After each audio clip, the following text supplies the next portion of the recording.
The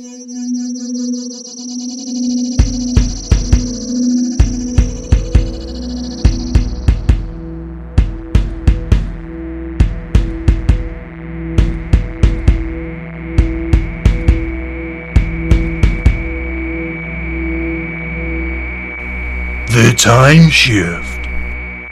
Hello and welcome, I'm Chris Hall and this is The Timeshift. My sci-fi fun fest, and it's great to have you with me as always. This week, once again, looking at the latest series of Doctor Who, the newest episode entitled The Girl Who Lived. Now, because this video is a little bit of a critique-y, reviewy kind of thing, this video is going to be spoiler heavy. So if you don't want this episode to spoil it for you for whatever reason, it's best to switch this video off now.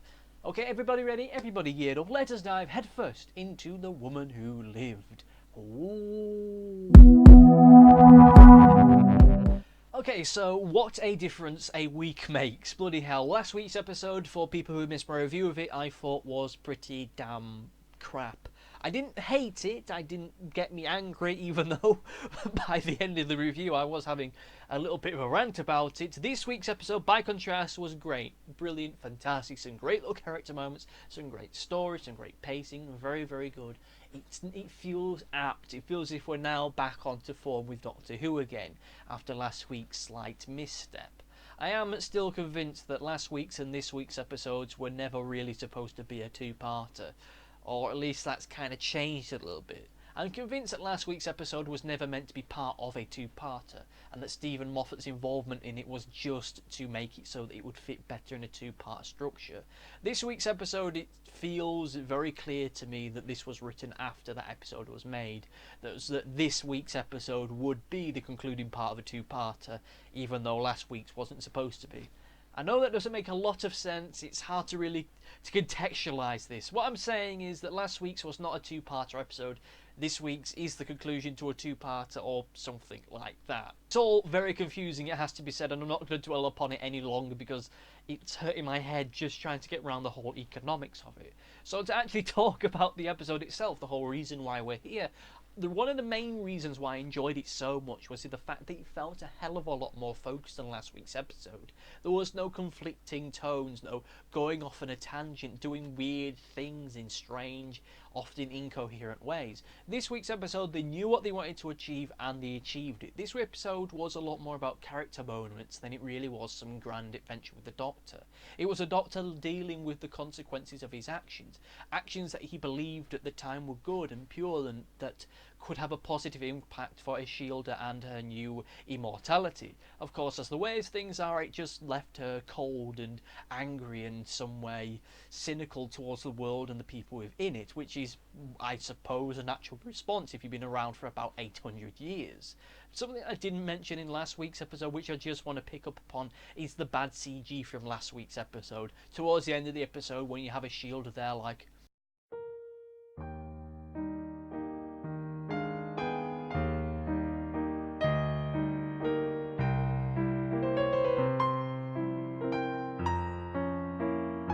as the camera's swooping round her and you've got the silhouettes and the sunsets, that was over the top, stupid and needless, and thankfully we didn't quite have anything like that this week. The only real needless bit that I had towards it, I felt was needless, was the whole bit with Sam Swift, or whatever his name is, Sam Sparrow, the guy that Rufus Hound was playing, and the fact that his death and then resurrection felt very cobbled together at the last minute for me.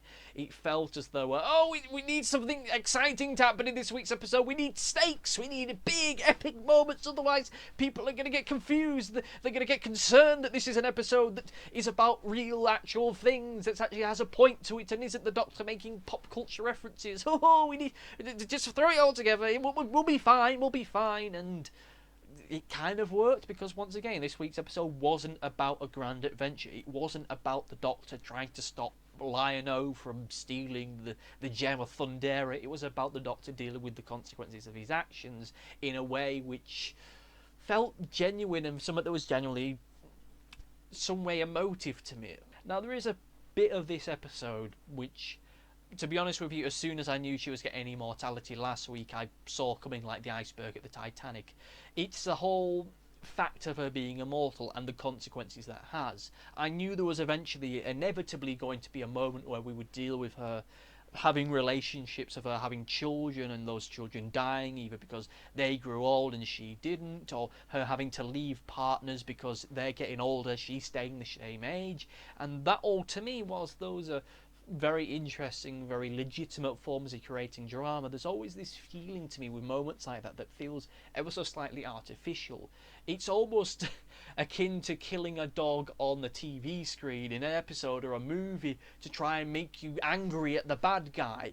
It's it's the evil Jason Voorhees killing a nice innocent character so that you know that he's the bad guy. Having a Shielder suffering because you see the three empty cribs of her dead children, making us, forcing us to feel sympathy for her, which is fine in itself, but once again it feels like you're forcing reasons for me to feel sympathetic towards her, when to a certain degree we didn't need that. We could quite easily have just had the Doctor reading her diary and getting to that moment without a visual accompaniment. We would have been able to get the seriousness and the gravitas and the impact that had on her life purely from Capaldi's own deliverance. You didn't need to have a Shielder looking at the three empty cribs, because that in itself feels slightly redundant to me. I understand that for some people minimalism is a slight moot point and something that aggravates them.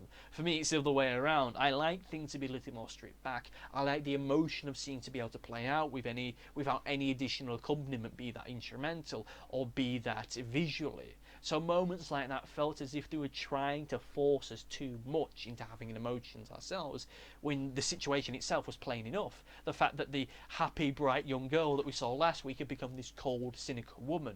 The sheer juxtaposition of those two things was enough to me.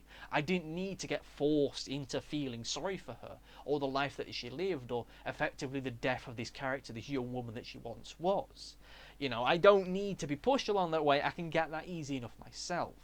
I am slightly angry at myself that I can't remember the name of the writer for this week's episode. I was surprised that it wasn't Stephen Moffat and Jamie Matheson, because I thought that this was going to be those two doing a two-parter. It wasn't. It was somebody else I don't remember the name of, and I just want to shout that person's name out because they've saved this two-parter. They have taken what was a bungled, horrible raspberry jam of a mess last week and somehow salvaged something out of it, something that felt real and legitimate and actually had some point to it. It's as though they've just literally taken a lump of junk, just a load of scrap metal, and somehow made a work of art out of it.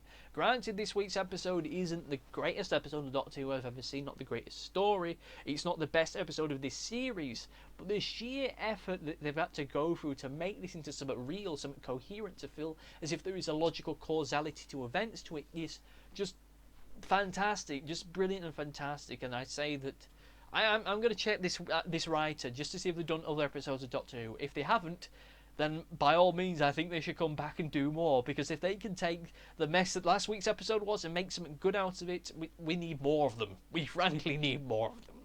Anyway, enough about that. Let us actually talk about the performances now. I have new things to talk about. Okay, so those of you who haven't seen these videos I do before, I tend not to dwell too much on Peter Capaldi or Jenny Coleman's performances. The reason being because, well, they more often than not are great and fantastic, so dwelling on them is kind of a little bit pointless. Jenny Coleman this week wasn't in it, so was barely in it, so there's no point talking about her performance. And Peter Capaldi, great, good, fantastic as always, so no point there. The two main performances that I am going to talk about, though, are with Maisie Williams and Rufus Hound. Maisie Williams, it is good to actually see her act. I'm not someone who watches Game of Thrones, even though I'm repeatedly told that it is a programme that I have to watch. I really enjoy it. I simply haven't. And given that last week's episode she was, well, there, she never felt like a main focus or a central feature, even though she was the main central point as to why we had a two-parter, it seems. Her performance last week seemed a little bit there. Nothing else, just there. Not good, not bad, just there. This week she actually is given a time to act. She actually is given a character some material to work with, and she does a damn fine job. Her little back and forth, the relationship that she has with the Doctor, I found to be really genuinely good and fantastic. And seeing just the difference in character between her last week and this week, it felt very distinct. There was something that you could genuinely tell by the way she carried herself and the tone within her voice that she was grown up, that this 800-year gap between last week's episode and this week's episode actually had some weight on her as a character, that it wasn't just like two separate, just the same person but slightly different because they're slightly frowny now. She really was the standout performance with this week's episode. To see her act is truly something interesting. She's not the greatest actor ever, that has to be said. She's not brilliant, she's not amazing, but she is certainly far better than many people give her credit for. And given the performances I've seen by other Game of Thrones alumni, it is really, really great to actually see someone from that bloody show who can act. I saw some arsehole from it in a movie called The Last Showing, who was wooden and horrible, and of course you had the another arsehole from it that was in the Terminator Genesis movie who was incredibly wooden. So to actually see someone from that show who can act is great, fantastic, and brilliant in my book. The performance to talk about is Rufus Hound. He was really interesting, really good as a character. He was a comic relief character that wasn't wacky or bumbling or infuriating. There felt like there was some kind of humanity and some actual reality to him. He was a character who was loud, boisterous and cocky because that was the nature of the job and the profession that he was in.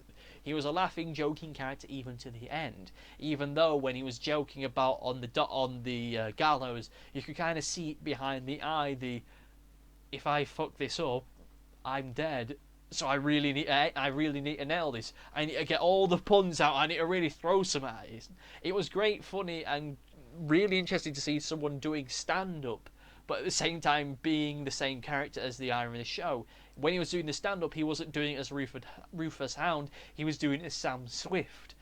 Two names that feel so bloody next to each other. I'm really struggling now. Is Sam Swift the real name, or is Rufus Hound? Rufus Hound's a dumb name. Oh. But anyway, Rufus Hound did this once again. Whilst he was doing the stand-up bit, he was still in character, so there was still this glint, this desperation behind the eyes when he was in this moment, which was great to see some kind of depth and some kind of sense of three dimensions to guest performances. More often than not, they are crap.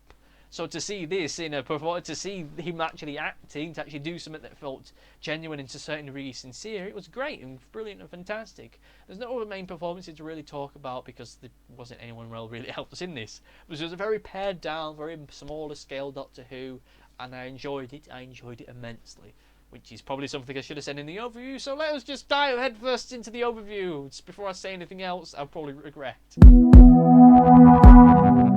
Okay, so the overview. Even though I just said that I really enjoyed this week's episode, it has to be said, I did enjoy this week's episode. There was just a slight thing, that a certain je ne sais quoi for me that felt very missing from it. I don't know what that is.